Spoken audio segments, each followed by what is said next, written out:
नमस्कार मित्रांनो, कसे आहात? छान ना?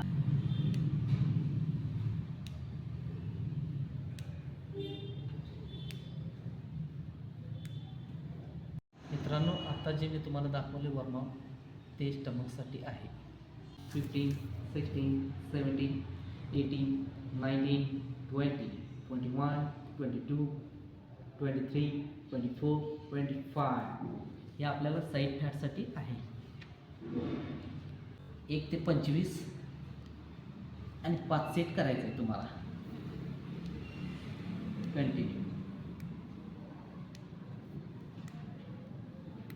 कंटिन्यू फिरवत राहायचं आहे. परत आपल्याला रिवर्स घ्यायचं आहे.